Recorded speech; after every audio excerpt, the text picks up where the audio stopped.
Hello, this is the BeEngaged Podcast, where we bring together brilliant minds, elevate discussions across many industries to promote unity in this world. Welcome. I'm your host, Michelle Harper. We are talking today with Jim Reilly. I refer to him as JR. Jim is a retired astronaut, and he served as the 17th Director of the United States Geological Survey from 2018 to 2021. Hello. Welcome to the podcast, JR. Hi, Michelle. Glad to be here. Okay, we are going to start things off with a fun fact. So when a mission on the International Space Station is extended unexpectedly, the crew faces several challenges, which can be broadly categorized into physical, psychological, logical, and technical factors.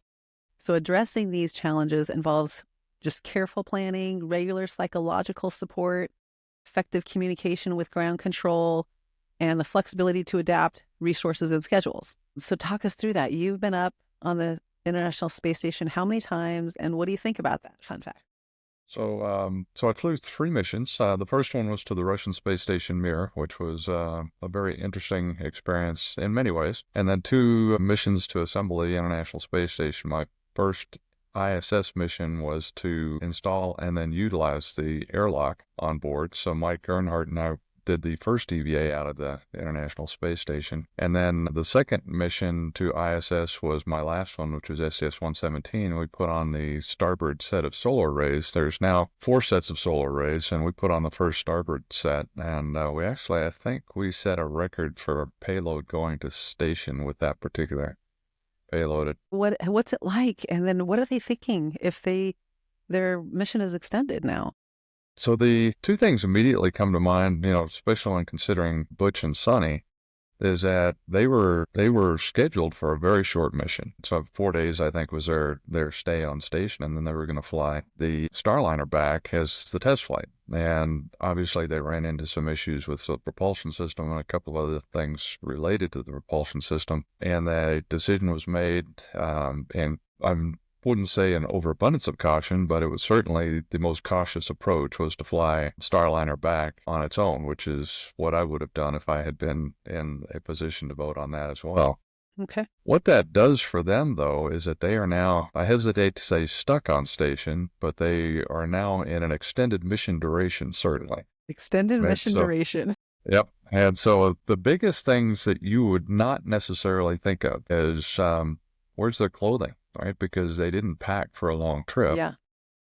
And you pre-position most of that. So most of the clothing and other consumables are generally put in place before that crew member ever gets there. So they don't really have much. So there are some spares, and I'm assuming that that's what has been supporting them for the most part. The second is, and you mentioned it in the form of psychological support. Now, both of these folks have been on station before for long duration, so it's not like getting stuck in the Antarctic, for example. They know what the situation is like, what the requirements are. I'm sure they're keeping themselves very busy as an extra set of hands and brains working on some of the payloads and other things on the station. So I'm sure they are very welcome in terms of just being there.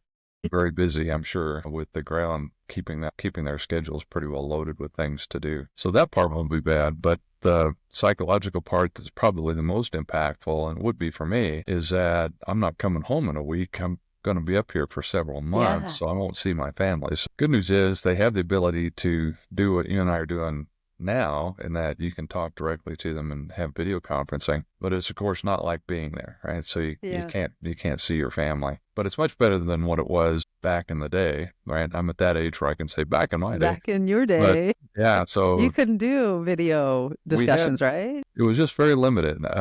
Nothing like today, right? So we didn't have any of the tools that you and I are using today, for example, back then, but we did have video conferencing capabilities, but it was a longer lead time requirement to get that set up. So they would still have that back in the day, but today, it's actually much better. The things that they probably enjoy is, one, being back in space, because that is a pretty neat place to be, even though you're very, very busy and you don't get much time to really enjoy it. But they probably do have a little bit of extra time, because they're extra crew members. And so they probably do have a little bit of time to hang out in the windows looking at the planet below, which is our favorite thing to do. So all those things are all things that immediately come to mind when I think about what is it that they're facing and what they're doing. But also I know both of them pretty well, Suni quite well, and know they're consummate professionals. So they will just do whatever's necessary. And since Butch is a Navy guy, I know he's going to do well. Oh, both of them are Navy, so.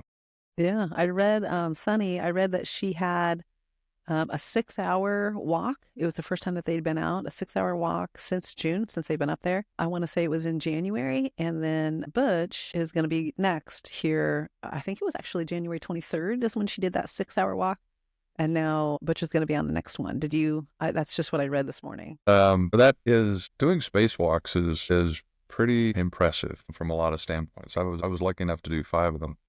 Wow. All together. They're actually very busy, very tightly scheduled, so that there's really not much time to be a tourist. But one of the best pieces of advice I got was from one of our Russian colleagues who was commanding Expedition 2, Yuri Usachev, when I was about to go out the door, and he tells me that you need to be safe, you need to watch out for this, and these are all the things you need to watch out. He says, now that I've said my commander thing, here's what I really want to tell you. And he said, you're not going to think about it, but you need to just look around. Every hour, just take 10 seconds and just look around. And he says, because you'll never take the time to do that. But those are the memories that you'll have for the rest of your life. And that's what's the only thing we really come back with, are those memories of what the experience was like, what you see, the opportunities you get an opportunity to do. And I was very fortunate on my second mission, which was my first spacewalk mission. Actually, I had 10 minutes because we'd gotten ahead. And so I had 10 minutes where I didn't have anything to do. Mission Control didn't have anything for me because I was waiting for Mike to come up with the next high pressure gas tank. So I basically had the opportunity to just hang out. Do you dream about that? About those visions? Yeah, so the stars, I left my lights off. We have lights on the helmet, and we're going into a night pass. And of course, you see sunrise and a sunset, one of each, every 92 minutes. Wow. Yeah. So you fly into the sunset pretty fast. And, after you're there for a while, you don't even notice it. It's just a time when you turn your lights on or off is really what it really does to you. But on this occasion, I had the opportunity to watch the sunset. And so to see it from space, and you can see it in some imagery that's come back from the station, is that all the colors from the sunsets that we would see here on Earth that they cover about a third of the dome are really compressed down into what looks like about 2 inches at arm's length. Wow. And that's the 60 miles of atmosphere that are above us. And you see all the colors there for just a few seconds, and then it blinks out because it's moving so fast. Yeah. And then you're in darkness. And when you get the opportunity, which is what I wanted to see while I was outside, because I'd seen it from inside, you leave your lights off, you see the stars. And the stars in space don't twinkle, like they do here, of course, because there's no atmospheric distortion. They also have colors that we don't see here on the ground. You can see a few, like Betelgeuse, and Orion is red because it's a very large red giant star, but most of them look blue-white because a lot of the colors are filtered out by the atmosphere. Wow. But in space, you can see those. And so you start recognizing, you see, of course, a lot of blue-white, and there's blue stars, and then there's yellow stars, and then there's orange stars and red stars, and every once in a while you see stars that look almost green and a few that look almost violet. And it's all about the temperature of the star's emission, the spectra, and what's the star burning. Based on what the fusion systems are in those stars, of course, give you the colors. And you can see these after your eyes get used to it. So I was pretty impressed by that. Oh, that's Second amazing. thing is there's about 1,000 times more stars in your vision than you can see here on a really clear night in Colorado, which is where I live. Get up in the mountains, you see a lot of stars. It's impressive. In space, you can see about 1,000 times more stars. In fact, they're so numerous in the Milky Way, it's really almost impossible to see individual stars. It's just a band of light that you can see crossing the sky. And so when your eye gets used to that, we didn't have a moon, so it made it even better. It was a new moon when we flew, and it was very, very impressive. But while I'm watching all that, my head was actually pointing towards the Earth, and we're going south of New Zealand on a descending pass towards the Antarctic. And as we're moving through the night pass, I started to see a green glow coming over my shoulder. and I looked up, which in this case is looking down as you and I would reference it here on the ground. I was looking into the aurora australis, and you see these green curtains of light. You see the aurora from the ground and looking up, and they're impressive, but it's far more impressive to see them from above, because you can see the earth behind it, and you can see this power that's actually being generated by the magnetic field lines of the earth, the dynamo that's operating inside the earth, and the impact it has, which allows us to be here, of course, by filtering out almost all of the significant radiation, the charged particle radiation anyway, that comes off the sun in the form of coronal mass ejections, and then shunts it off to the poles. And I was lucky enough to see that from above. And you can actually see where the field lines penetrate and form a circle that's near the pole. So you can see that from space and never get tired of seeing that stuff. Oh man, Then shortly after that, I got told to go back to work. So that was... Like the recent geomagnetic event that we had, I think it was December, probably 29th or something, into the January 1, 2. It was the largest geomagnetic storm. I mean, obviously we're at the 11-year top of the sun cycle, and the auroras here on Earth was amazing. Like, I'm just imagining those that are on the International Space Station, what that looked like as like a major once in, 11-year cycle, massive amount of geomagnetic activity and particles, and what that would look like for them. That's so interesting. Yeah, the interesting thing about that, the cycles are really just sunspot cycles, right? Now, the coronal mass ejections have sort of a subordinate relationship to that, and that generally you get more coronal mass ejections and flares is what you'd normally hear being from the sun during those periods, but not always, right? So they can occur at any time. Why is that important? Well, once we leave the magnetic field of the Earth, we're no longer protected from all that radiation. So going to the moon, for example, we're going to have to think about that. We're going to have to do things a little bit differently. There's going to have to be a safe harbor, if you will, on the moon before the crews get there, in my opinion, because you can't tell when these events are going to take place. You can tell people they've happened and expect some really nice auroral displays here in California and Colorado in about 3 days. But if you're in space outside the magnetic field lines, that's the You're whole going to protect yourself. mass of bullets heading at you. Yeah. They could be fatal, right? If they hit you with enough energy and enough density. And it's hard to judge by. In fact, between Apollo 16 and 17, there was an event that happened between those two flights that if they had been in flight or on the surface, it could very well have been fatal based on an assessment of the event post-Apollo program. So we've been looking at that in a number of places. How do you do that?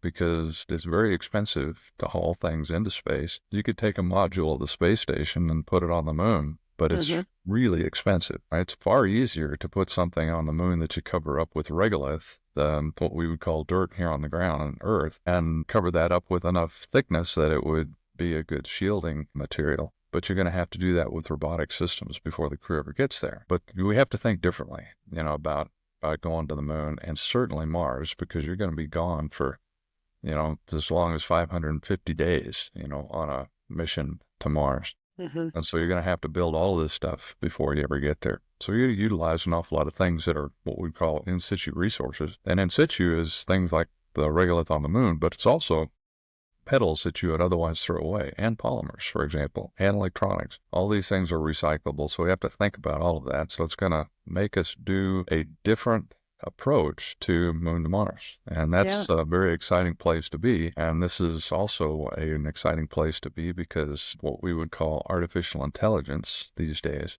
is going to be How's that going to come into the fact here? Yeah, it's got to be a key component, right? Because you're going to have the control systems that can be flexible and adaptive. And that's the reason why I put humans in space, is that we are ultimately adaptable.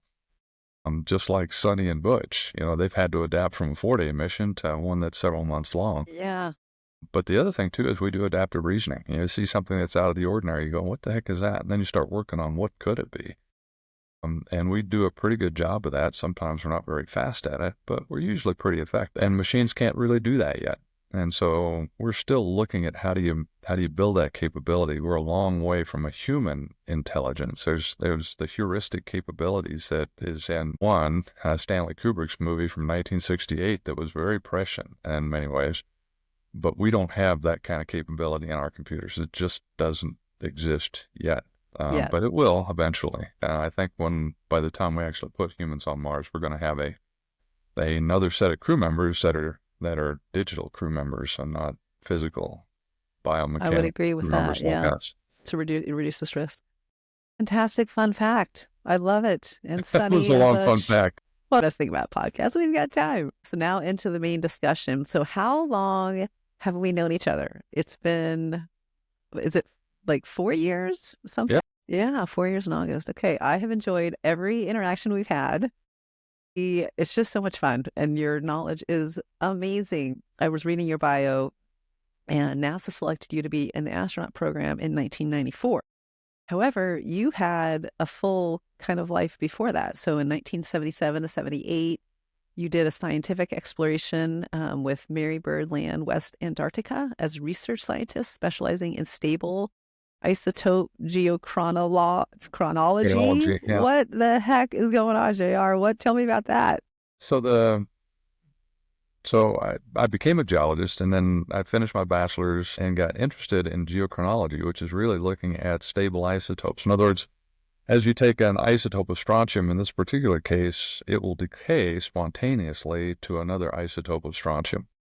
And you can now measure a time frame based on what was the original amount of strontium in that one isotope versus the daughter isotope. And the daughter isotope, of course, shifts and gets longer, or you get more of it, of course, the longer the time it takes from the time that the rock crystallizes. And so we're looking at these rocks in West Antarctica, trying to figure out where did they belong in the earlier history of the continent. And so my job was to go down, sample the granitic rocks, which are basically granites and similar chemistry in Mary Bird Land, which is about 800 miles or so to the east of McMurdo Station, out in the middle of nowhere. We had a camp set up on about a mile of ice. And then there are just mountain peaks that are called nunataks that stick out. So our job was to fly to each one of these, sample the rocks, and I brought them back. And then that was my job, was to come up with the ages of the granites. And it turns out that between the ages and the chemistry in the granites, which is the other part of my work, it's an extension of the Andes during the Cretaceous, about 65 to 100 million years ago. And there was an older component from the Jurassic.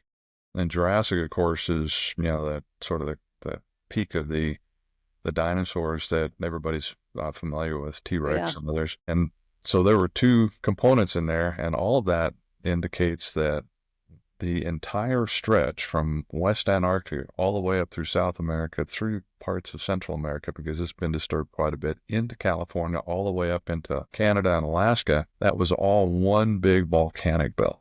Wow. Okay. Back in the Cretaceous. And so there was what we call a leading edge of the continent right there, where the ocean floor gets subducted underneath it. The granites come up as the partial melts happen in the ocean floor, comes up, hits the continent, become the volcanoes, the big granitic bodies that are in California. You can see them pretty much anywhere you go in California. You'll see most of them are quite weathered now, but you can see these light-colored granitic rocks where you have the quartz and the feldspars and other mafic minerals in it. You can see them everywhere in California. And that extends all the way up the coast. But they're essentially the same rocks right there, as we were saying, in Mary Bird Land, West Antarctica. Wow. So that's what geochronology is all about.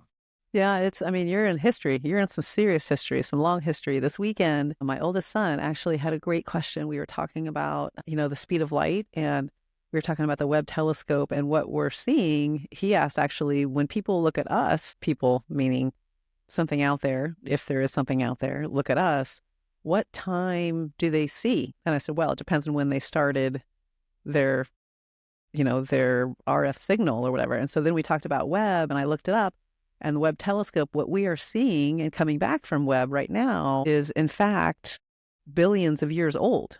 So from what we're seeing, there's a billion years of actual time that we're not seeing because of the how light travels at the speed of light. That signal comes back, that light signal comes back, and it's literally a billion years old. Isn't that fascinating? I just find that fascinating with the whole history. If you look at, because we're talking about serious history here, right? So let me tell you a little story. I was back in the Antarctic in 2019 and visited the South Pole, which I didn't do in 77, 78. And there were some graduate students working on a project there that fascinated me in that they were looking at the cosmic microwave background. And that's the echo of the Big Bang that sits at about 3 degrees above absolute zero on the Kelvin scale. And it's every in the sky. Well, they found that there are some changes within the signal. And so what they were doing was measuring the polarity. In other words, which way does it spin? And so they were looking at those spins on the microwave radiation. And then from that spin, they were able to infer where were the earliest mass concentrations coming out of the Big Bang. So it's like you would see oftentimes you'll see these artistic renditions, and it looks like this big blast, but you always see little pieces of things in it. And that's apparently exactly what the Big Bang must have looked like based on what these folks were working on. I was fascinated by that from the standpoint of what they were seeing. Then we got into the discussion of how old is it? I believe, if I remember the number correctly, it's about 13.6 billion years old. Wow. That information that's coming and seeing that. In fact, when I'm old enough to remember what televisions looked like when they came on broadcast channels, and you could go to one that didn't have broadcast on it, and it would have the B races on it, that hiss. Part of that hiss is that cosmic background radiation, and it's everywhere in the sky. A couple of guys from Bell Labs, Penzias and Wilson, were the ones that discovered it because they couldn't figure out where that noise was coming from, and then they found out that it's everywhere. And so the thing about that is 13.6 so that billion noise years. is 13 billion years old. Yeah, our universe is at least 13 plus billion years old. Our system is only 4.6 billion years. And this is where Neil deGrasse Tyson says, we are made of stardust. We're all made of stardust. Yeah. And what he's referring to, of course, is the fact that anything that's above, basically carbon, has to be formed within stars where you're fusing heavier and heavier elements. And then those stars have to erupt and throw all this stuff out into the cosmos. But carbon has to do that internal to a star as well. And then you get these heavier and heavier elements. And when you think about, if you look at the periodic table, you think about where all those elements came from. All that happened before we ever existed, before our solar system ever existed. And so we are relatively young in terms of the population within the universe. What if there's a society that's older than we are and had that opportunity to develop much longer and has a better understanding of how to move around the universe? Would they come to see us? That's a question that I get asked a lot from the public. Do I believe there's life elsewhere? Statistically, it almost has to be. Well, if you just think about, even this weekend when we were looking it up with Webb, so 13 billion years ago, what we're seeing is 13 billion years old. Do I think that, maybe we aren't seeing anything yet, but do I think in 13 billion years there has never been life ever on any of those planets that we're now seeing from, very, very far away? I can't imagine statistically that there has never, it might not line up, time-wise, that there has never been anything ever in all of these years. And we are literally, there does have to be one. There has to be the first. So that's a possibility. But then looking the other way, so if other entities have been looking at us or looked at Earth and it was just the timing, it was 2 billion years ago, obviously none of us are here, really. They're not seeing what's here today. And they would have to observe us right now to be able to see, the amount of people on here and things like that. And then, maybe we make it, maybe we don't. We may be gone by the time they look again. So it's the timing. I just find that fascinating. And all of this background, all of this thought process, I'm really into conceptual and I kind of think a little bit deep. You know me well enough. This is literally what got me into the space world, is I find this fascinating that this is well beyond my life. This is well beyond our society. And I just wanted to be part of it. And that's why I kind of got into space too. When you think about things like black holes and the event horizon, obviously something exists at the event horizon, and since it's a volumetric enclosure, there must be something inside that event horizon. What is it? Our physics breaks down at the event horizon. We don't understand what's happening past that point. But eventually... So is that the event horizon? This is my question. I don't know if it's exactly what you're talking about, but we say, we're expanding, but there is what is beyond what we think is expanding? What is beyond the edge? Is that what you're talking about? Because What is beyond the edge that's so far away that we can't even see it right now? But is there something beyond the edge? I don't understand what is beyond the edge. So I think of it as what happens past the speed of light. Yes. Because we see that as a cosmic speed limit based on everything we know. But the event horizon is where things hit the speed of light and everything seems to stop. Our sense of time actually stops at that point as well. And that's a lot of Einstein's work, but there's a whole series of folks that have worked on those concepts as well. And we just don't have a good control on what happens. We don't have enough knowledge of the physics past that point, what happens there. And so it would be, eventually we will, somewhere there's going to be breakthroughs. We'll start recognizing that these capabilities can now lead us to a better understanding. But when will that happen? Who knows? Yeah. So getting that understanding. Thing that I found fascinating, which actually came from a young man who was, I think, about 12, asked me the question, how do I know this stuff is true? I thought, well, that's a great question, right? You asked for I only now. have How so do you know much it's that true? I can work with.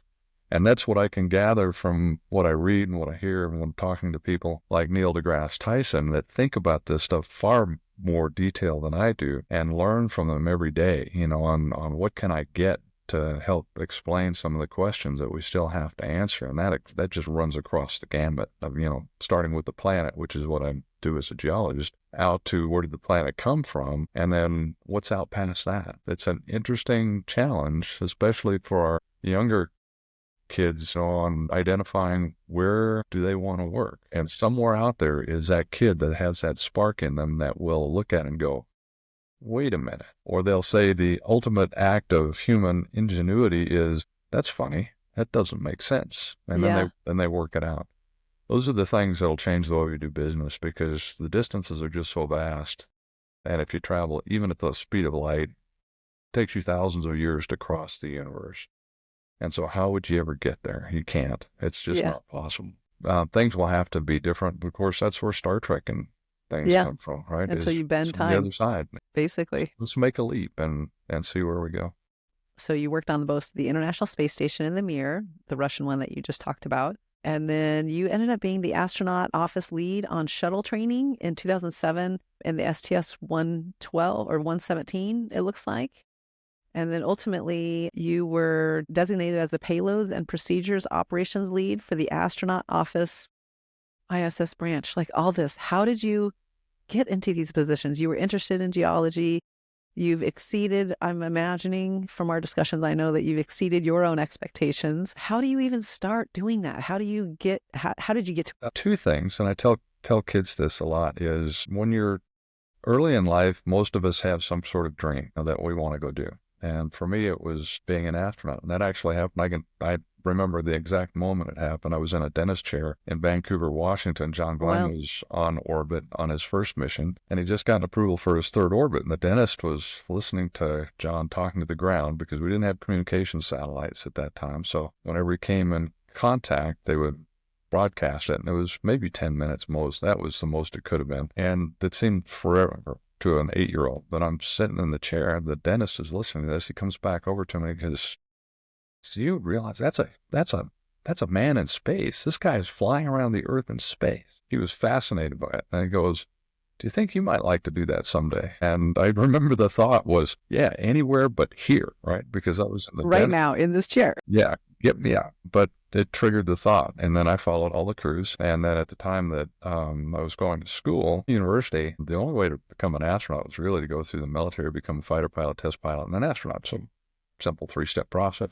Yeah, simple. Yeah, sure. Well, that changed for me in all of that. And then it looked like I was going to get blocked. So I went back to school after forming a company with my dad and working in Dallas. And then I decided I wanted to go back to school, complete my bachelor's degree. Went into geology because I liked it, because at that time I was only going to become an airline pilot. And I didn't need to really have any degree that I needed to work at, or so I thought. So I took geology because I liked it. And I did well. Went to the Antarctic, as we mentioned. Went to work in the petroleum industry. Worked there for 17 years. And I figured I'd just do that for a few years. And I'd go to work for the airlines because the pay was so good. And the pay was so good. The challenge was so interesting. I traveled all over the world working in really interesting places as part of my work there. And then I started the application process with NASA in 1985. And continued to apply until 1994 when they finally called me in for an interview.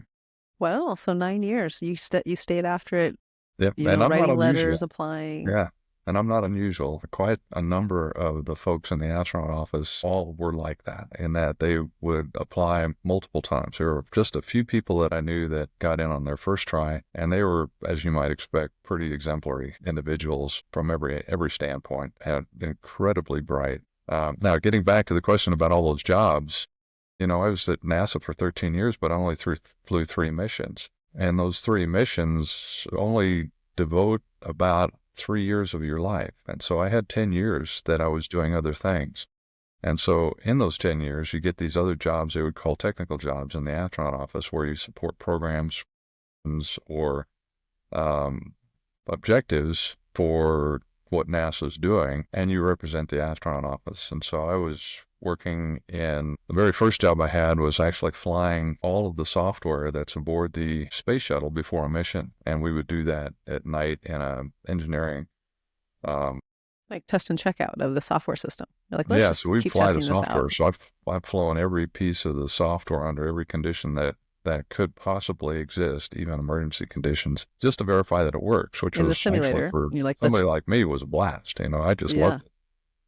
Pilots probably would hate it because you sit there and you fill out these reports at the end and all this stuff. I just loved it. Thought it was a great job. And then you go off and do other things. And of course, the longer you're there, the more advanced your jobs become. And then at the end, I was working on Orion, which is the spacecraft that flew the test flight around the moon in the uncrewed version a little over a year ago. The second mission with a crew is scheduled to fly, I believe it's now 2026. And so that crew has already been named, and they've been training and getting ready for their flight. And then there will be people that will be supporting the larger program of programs, which is the Moon to Mars Program Office. And so we all get assigned to those. And so all those lists of things that you mentioned are all jobs that I had in the 10 years that I was doing other than flying. You have such a well-rounded viewpoint. So let's get to the future of our current state. Obviously, there's a whole future beyond us, but for our lifespan, or maybe a little bit beyond our lifespan, what do you think? Where are we going? That we're talking about Moon, we're talking about Mars. Are you thinking positively about it? Just how are you feeling about the future here? So from where I sit today, I see it working out exactly as expected. And that is, NASA really paves the way by going out and doing the initial exploration. And in that, it's very similar to what happened in the Antarctic. We mentioned that earlier. In the 1910s, the heroic age of exploration, where these guys literally slogging across the ice. Yeah. Amundsen and Scott being the notable ones everybody knows, to get to the South Pole, but they did it over a period of months to years, depending on what they were doing. About 50 years later, 1956, there was the International Geophysical Year, and that was the year the first permanent research presence was put on the Antarctic continent. And that so is we now, should see that on the Moon then. Yeah, well, exactly. Right. And what's interesting is that when you look at that gap between the heroic age and the first exploitation phase, in other words, you're now using this environment for research, it's about 50 years. And so you can look at that from the first human flights into space to the first flights of basically an exploration initiative in terms of the space stations. And then also the same from the first footsteps on the Moon in Apollo 11 to the 2027 timeframe when we have the next set of human footsteps on the Moon. They're all about the same duration. And what that is really just society doing something that says, yep, we can do this. It's really hard, very difficult, very expensive. And then technology advances to where you actually now can do it much more effectively, efficiently, and inexpensively. Yeah. Earth orbit is getting that way, right? And we're seeing that with commercial SpaceX proliferation. Is one example, but there's a whole host of new companies that are out there. So it's very much like the 1920s, late 20s and early of aviation, in that there were a lot of startup companies that were out, trying to build into what they could envision as this market. And then shortly after World War II, this market exploded. And of course, nobody thinks about getting on a stratospheric aircraft and flying around the globe in 24 hours to be somewhere tomorrow. Mm-hmm. as Boeing used to have in an ad. And that's what we're doing in space. We're just doing it in low Earth orbit. Yeah, I've tell people, back in the day with the airplanes, there was a time where only the U.S. government had airplanes and had access to it and had the airspace and could be, in planes. And then there was an initiative to make an economy out of it and open it up to commercial, which created a massive economy, the current aerospace commercial economy. And then now we can all, its benefit to the society as well. Same thing's happening to space. Space used to only be owned by government entities. And now we're looking to make it into an economic component and open it up to commercial. And this is part of the process. This is part of the natural progression, is really the commercial proliferation of what we're doing, what we're seeing. Okay, Jim Reilly, this has been fantastic. Let's end it with favorite quote of the podcast. What was your favorite talk, your favorite concept? What's the favorite quote of the podcast for you? So, favorite quote out of the podcast. Actually, I have a separate favorite quote, and it's actually one from Albert Einstein. Okay, And what's that one? I actually heard it previously, but didn't really have a context to put it in until I worked in emergency rooms training for being a crew medical officer on my last mission. And that is, he wasn't so certain of the infinity of the universe, but based on his experience, he was pretty sure there was no limits to human stupidity. Oh. And of course, yeah, we had that discussion in an emergency room in downtown Houston, where we worked on the weekends as we were training for things that we might see in space. And, those things came to mind. We had an interesting discussion with the trauma folks while we were there about that, and they agreed with us as well. Yeah, I have a few friends in the medical industry, and they kind of, I think that they would probably agree with that too. Yep, it's amazing. The thing wasn't necessarily a quote, but the topic that gets me excited about what we're doing is one that we were discussing, and that is what's next. Yeah. And where are we going next? And it's going to change the way we do exploration. And that's the other thing that happens between the heroic age, which was Apollo, and actually going and setting up your research station on the South Pole of the Moon, for example, is you have to change with the technology that's now available to you. Yeah. And that's the window that now allows you to do things like flying at the stratospheric levels that we take for granted in aviation. Same thing's happening in space, and that it's democratized because people are now able to buy a ticket, quite literally, to go to space. Now it's essentially the same thing we were doing in the early 1960s right now, but the next things are coming where you can buy a ticket that our kids won't even think about. They'll get on a hypersonic vehicle or a suborbital vehicle or maybe even an orbital vehicle and fly anywhere in the globe in a matter of a few hours instead of a day or two. And so that's coming for them. People like me who did my research in Antarctica, which is still a big deal to get there, more or less, you don't even have to think about it, but we'll have that capability to go to the moon, where people that are now doing research in geology that will be working on their PhDs may very well be doing it in a spacesuit on the surface of the moon. Oh, they could have their 4 years, and 2 of the years for my undergraduate degree I did on the moon.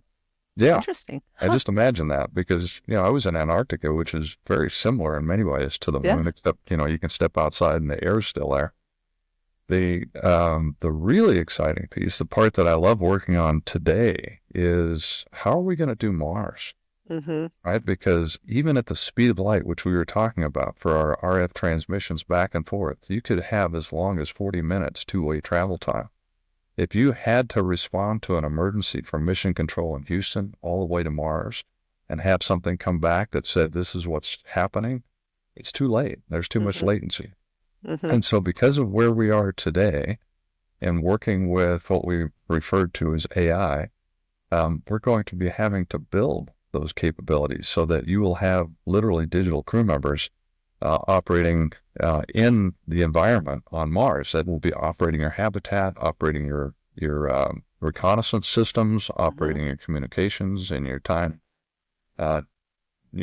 reference systems, effectively giving you a navigation capability on the surface of Mars. All those things are all going to have to be running autonomously and operating and responding to whatever's happening. So if they have a failure, the machine's going to have to do it. Now, here's what's really exciting, right? So when we think about how do you do medicine, like we were just talking about with that quote from the emergency rooms, how are we going to do medicine at that distance? Because you can't have a physician on every flight. And even then, physicians are specialized just like the rest of us. And so how are you going to do things with a medical response at that distance? Yeah. It's a highly variable data problem. And the criticality of those variables will change depending on what's going on around them and then our individual responses. And you need AI to really figure all that out. We're going to have something even greater than AI, right? It's going to have that adaptive capability that we talked about that the human has. Because what was interesting about discussions I had with a lot of emergency trauma physicians during our first conference just a couple of months ago was they operate in two areas. They have a very intuitive area that they get to know you and they know your response, but it's a qualitative assessment. And that's the part where they talk to you. How are you feeling? What's, getting all the responses out of you. They get a characterization of you over time. And then there's the very deterministic part. How do you respond to these drugs, right? So there are certain side effects they know that happen to certain people. They don't know which ones and what severity, but over time they will. And now you have very deterministic, which is data-driven, and then you have a very qualitative assessment, which is an intuitive piece that gets to be built based on the human interactions one-to-one. Mm-hmm. How do you build that into a machine? For Mars, that's another example of NASA pushing the edge. Yep. And then we're all here on Earth. It's going to ultimately help us here, and we're going to have that capability on Earth. That's my quote of the podcast is our discussion on what's beyond the edge, the horizon. I just, if it's infinite, like I can't get my head wrapped around infinite space and time. And so I don't know if I'm ever going to find the answer to that in my lifetime, but it's just fascinating to think about. That's my quote of the podcast. Well, thank you, sir. Thank you so much for your time. My pleasure, as always. I know you've got about 1 million things going on. Well, I appreciate it. You're definitely continuing to educate this next generation, educate me. And I just appreciate you in this world. So thank you for joining the BeEngaged podcast. Yeah, thanks, Michelle. It was my pleasure. Have a good one, JR. Yeah, you too. Okay. Thank you for joining the BeEngaged podcast. This podcast was prepared by the author in her personal capacity. The views and opinions expressed in this podcast are those of the author and do not reflect the official policy, opinion, or position of her employer. Thank you again for joining. All rights reserved to BeEngaged.